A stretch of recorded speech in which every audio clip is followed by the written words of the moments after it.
Eu estava tentando encontrar uma maneira de como explicar para um empreendedor do mercado imobiliário que viabilidade financeira é um assunto de extrema importância. E então eu entendi que só existe uma maneira de fazer dinheiro de verdade aqui dentro do mercado imobiliário e a resposta pode até parecer óbvia, que é fazendo empreendimentos que são lucrativos. Agora, o que não é tão óbvio assim é como definir um empreendimento que seja lucrativo. Em uma análise rápida, o lucro pode ser entendido como sendo a diferença entre os seus custos e também as suas receitas. Aí você vai chegar num resultado que pode ser positivo ou negativo. Essa resposta está parcialmente certa, mas é muito comum fazer essa conta e se esquecer de levar em consideração um dos principais fatores para os nossos projetos que tem um prazo um pouquinho maior, que é o custo do dinheiro ao longo do tempo.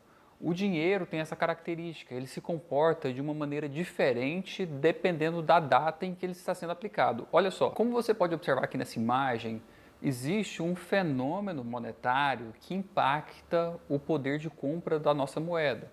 O nome desse fenômeno, e a gente já está muito familiarizado com ele, é a inflação. Eu estou fazendo aqui um pequeno comparativo. De 2019 até o final de 2024, a nossa moeda, o real brasileiro, perdeu mais de 30% do seu poder de compra. Isso significa que se você conseguisse se transportar no tempo, R$ 100 lá de 2019, no final de 2024, comparariam alguma coisa em torno de R$ 70. Esse pequeno exemplo serve para demonstrar que o dinheiro se comporta de uma maneira peculiar ao longo do tempo e meio que a gente já sabe disso. Provavelmente você já sabe, você já consegue sentir que receber R$ 1.000 hoje é diferente de receber 10 parcelas de R$ 100 pelos próximos 10 meses. Isso acontece porque quando eu abro mão de um recebimento no valor presente para a promessa de um pagamento no futuro, pode ser que essa pessoa que está prometendo me fazer esses pagamentos no futuro não cumpra com seus pagamentos e aí eu vou ficar sem o dinheiro. Pode ser que nesse período aconteça a inflação e esse valor que eu vou receber lá na frente não vai ter o mesmo poder de compra do que esse dinheiro aqui no presente. E também eu estou abrindo mão de alguma coisa que pode acontecer agora. Eu estou abrindo mão desses R$ 1.000 agora. Eu preciso receber algum benefício para essa renúncia da utilização do recurso no valor presente. Então, para resolver esse tipo de problema, a gente criou há milênios a taxa de juros. A taxa de juros é o que faz a equivalência do dinheiro ao longo do tempo. Então, R$ 1.000 hoje é mais ou menos equivalente a alguma coisa em torno de 10 parcelas de R$ 110, ou então 11 parcelas de R$ 100, ou alguma coisa que vai tornar esses dois valores equivalentes. Agora, você concorda comigo que se o dinheiro se comporta dessa maneira peculiar ao longo do tempo, não faz sentido eu fazer uma projeção financeira de um empreendimento, eu tentar fazer as contas de quanto eu vou receber lá na frente ou quanto eu vou gastar lá na frente e usar esses valores nominais como se o tempo não fosse importante na tomada de decisão? E existe ainda um outro tópico dentro da economia que é muito importante quando a gente está analisando investimentos, que é a decisão entre alternativas de investimento. É mais ou menos como se cada escolha que a gente tomasse estivesse consigo, junto com essa escolha, houvesse um custo de renúncia. Por exemplo, nesse momento, enquanto eu gravo esse vídeo aqui, você pode investir o seu dinheiro lá no Tesouro Direto, que seria a aplicação financeira mais segura que a gente tem no Brasil, porque não tem risco, né? O governo nunca se torna inadimplente numa dívida interna. Na pior das hipóteses, o governo vai ligar uma impressora na tomada e vai emitir mais dinheiro para pagar essa dívida. Então, o que é o mais seguro que você pode fazer no Brasil? Comprar um título do Tesouro Direto. Se você fizer isso, você vai remunerar seu capital com alguma coisa em torno de 15% ao ano. Enquanto eu gravo esse vídeo agora, essa taxa flutua. Mas beleza. Esse investimento é isento de risco. Então, toda vez que você decide fazer um empreendimento imobiliário, você está diretamente decidindo não investir o seu dinheiro lá no Tesouro Direto. Então, quando a gente decide entre uma alternativa de investimento, a alternativa que a gente está abrindo mão tem que entrar como sendo um custo financeiro no seu projeto. Isso significa que é mais ou menos como se todo recurso que você aportasse nesse empreendimento entrasse no caixa desse empreendimento custando uma taxa de juros. E a taxa de juros que custa o seu capital próprio seria uma alternativa de investimento num perfil similar de risco. E levando então em consideração esses pontos que eu estou te apresentando aqui nesse vídeo, você concorda que aquela análise estática que eu apresentei no começo não faz muito sentido?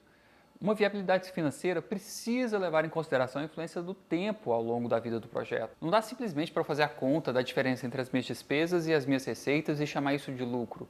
Eu preciso montar um fluxo de caixa e, por meio desse fluxo de caixa, eu tirar os meus indicadores financeiros. Esses indicadores são o VPL, tira, emitir, exposição máxima de caixa, payback, ROI.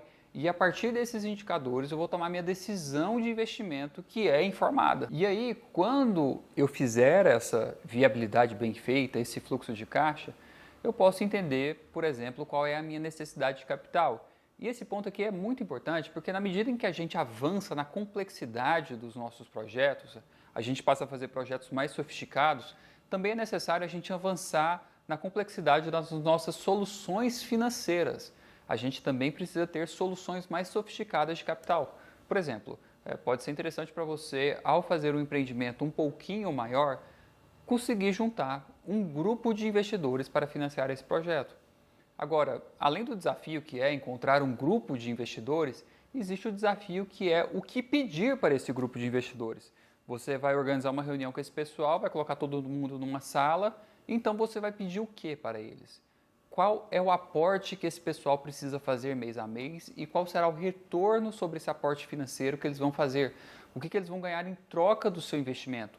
Essa informação a gente obtém a partir da viabilidade financeira. Então eu preparei o conteúdo do curso de viabilidade de empreendimentos imobiliários justamente para responder a pergunta: o que transforma um empreendimento em lucrativo? E para isso a gente precisa dividir o tema de viabilidade em 3 grandes partes. Na primeira parte, a gente vai discutir conceitos. Aqui a gente precisa falar sobre a gestão financeira de uma empresa dentro do mercado imobiliário e sobre gestão de riscos. A gente tem que entender qual que é o significado, qual que é a função do balanço patrimonial e como é que a divisão do balanço entre dívida e equity impacta as nossas decisões de investimento. A segunda parte do curso é discutindo a teoria da viabilidade. Aqui a gente vai entrar em uma demonstração matemática do que significa um fluxo de caixa descontado. Eu vou fazer a demonstração das equações, eu vou mostrar equações exponenciais, os gráficos e mostrar qual que é o significado matemático. E talvez essa parte aqui ela seja a parte mais difícil do curso para aquelas pessoas que não têm afinidade com matemática. Não é importante que você saiba como fazer a demonstração. Não, eu utilizo a demonstração como sendo um recurso didático. A partir dessa demonstração, a gente consegue avançar para a próxima parte, que é a parte prática. E lá na prática, utilizando as planilhas de viabilidade, a gente vai conseguir extrair interpretações mais inteligentes. E é essa que é a terceira parte do curso. A terceira parte do curso é a parte prática. Eu vou disponibilizar para os alunos 2 planilhas de viabilidade. A primeira planilha de viabilidade ela vai ser útil para analisar os empreendimentos de construção ou os empreendimentos de parcelamento solo, os loteamentos. Mas é o tipo de empreendimento em que existe o desligamento do cliente. O cliente vai comprar uma coisa com você, um produto imobiliário, vai ficar pagando durante tanto tempo, você vai executar uma obra durante tanto tempo, mas existe o fim da relação financeira entre você e o cliente. A segunda planilha ela vai ser útil para os empreendimentos de locação. Já os empreendimentos de locação, eles têm uma característica de serem mais perenes, quase que perpétuos.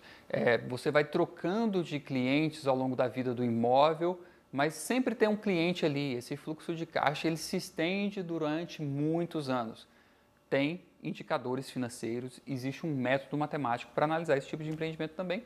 E eu vou mostrar isso na terceira parte do curso. O meu objetivo com essa terceira parte é tentar entender se este empreendimento, independente da sua modalidade, é lucrativo ou não. E se ele for lucrativo, como é a sua necessidade de capital. Bem, e se você ficou com alguma dúvida sobre o curso de viabilidade, por favor, me manda uma mensagem no e-mail ou lá no meu Instagram. Eu vou ficar muito feliz em te ajudar e espero te encontrar no curso de viabilidade.